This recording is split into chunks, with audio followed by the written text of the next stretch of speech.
La réalité augmentée peut être aussi bien mise en œuvre avec des dispositifs mobiles, on circule dans la ville par exemple et on a des informations additionnelles, ou avec un dispositif fixe. Il faut reconnaître que ça présente beaucoup d'avantages. Donc le télescope, qui est une figure, un objet connu de longue date, qui se pratique depuis le 19e siècle, le télescope fixe, que l'on trouve en général dans les lieux de tourisme, permet de se rapprocher du paysage lointain. Le télescope de réalité augmentée, lui, permet non seulement de découvrir le paysage à différentes échelles, mais aussi d'avoir une information additionnelle qui vient se synchroniser parfaitement au paysage. Ce télescope tel qu'il a été conçu, il est composé d'une caméra, et là une caméra elle est à zoom variable. Je dis zoom variable parce que c'est une innovation d'utiliser des caméras à focale variable. Le calibrage derrière a été réalisé par notre partenaire Thales avec une méthode scientifique robuste qui permet à pouvoir combiner avec précision les images issues du monde réel par cette caméra et celles synthétisées par l'environnement virtuel. C'est une interface homme-machine communicante dans le sens elle peut recevoir des informations par rapport au microphone, par rapport aux manettes, aux commandes, interactions, mais en même temps, elle fait un certain rendu visuel, mais aussi sonore. Ce dispositif pourra fonctionner sans changement radical sur n'importe quelle terrasse, n'importe quel endroit. Il suffit tout simplement de lui initialiser sa position ou de le géolocaliser, il sera capable de travailler d'une façon autonome. L'Arc de Triomphe, c'est d'abord un magnifique point de vue sur Paris, c'est ce que les gens viennent voir, mais on voulait aussi, ce qui n'existait pas jusqu'alors, leur proposer un peu une histoire de l'Arc, qui est un monument tout à fait remarquable et dont l'histoire est très liée à notre histoire contemporaine, européenne même, et puis donc on voulait également leur permettre d'avoir une vue intelligente, documentée sur Paris. Et donc quand Maurice Benayoun, qui a été donc sélectionné, choisi après un concours pour réaliser cette nouvelle scénographie, nous a parlé de ce télescope de réalité augmentée, on a tout de suite topé en trouvant que c'était la bonne idée. En fait, le télescope de réalité augmentée, enfin le premier télescope de réalité augmentée, puisque l'idée c'est d'en mettre plusieurs, peut être considéré comme le couronnement du projet de scénographie permanente de l'Arc de Triomphe. Cette scénographie que nous avons réalisée avec Christophe Giraud travaille la question de la symbolique du monument. Comment le monument vient s'insérer dans son histoire, dans l'histoire du lieu dans lequel il est installé, et comment un monument national voit sa symbolique évoluer en fonction de l'évolution des valeurs de son époque. Grâce à ce télescope et à son retour d'images dans la salle de l'Attique, on crée une liaison entre ce dispositif et un dispositif qui s'appelle la plongée du Grand Pavois, qui consiste à filmer sous la voûte, en direct, le parvis.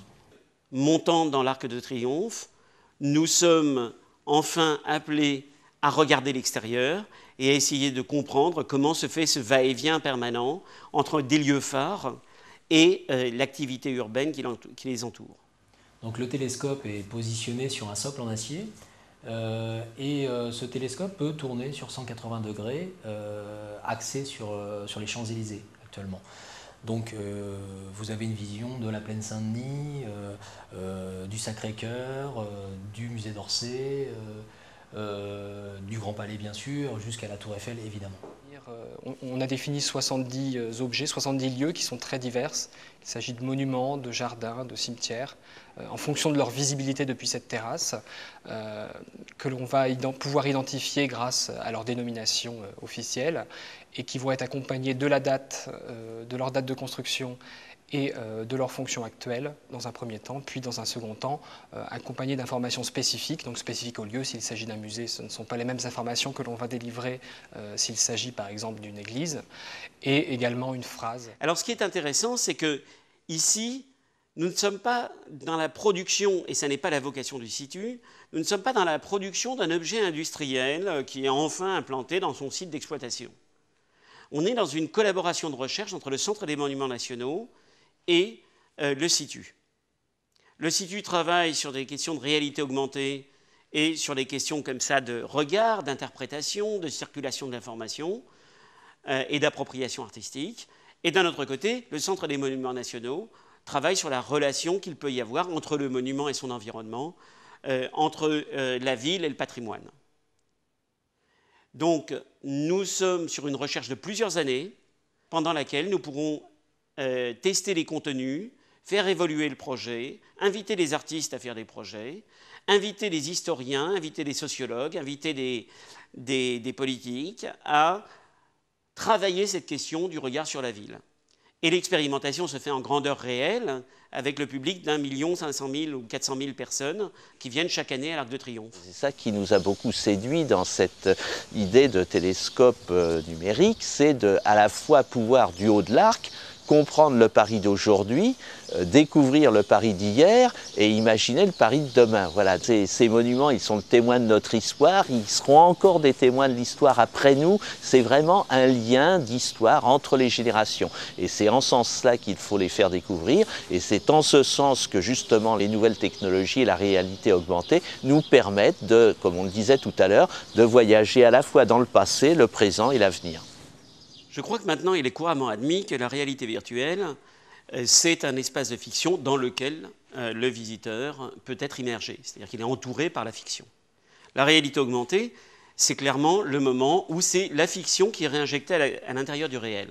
Quand je dis la fiction, je veux dire, en fait, l'ensemble des informations que l'on pourrait rajouter par rapport au réel et qui amènent à une meilleure compréhension, et qui amène à une meilleure interprétation, qui amène à éventuellement de la dérive poétique, de la dérive politique. Bref, tout ce qui permet de rajouter de l'intelligibilité, rendre le réel compréhensible, interprétable.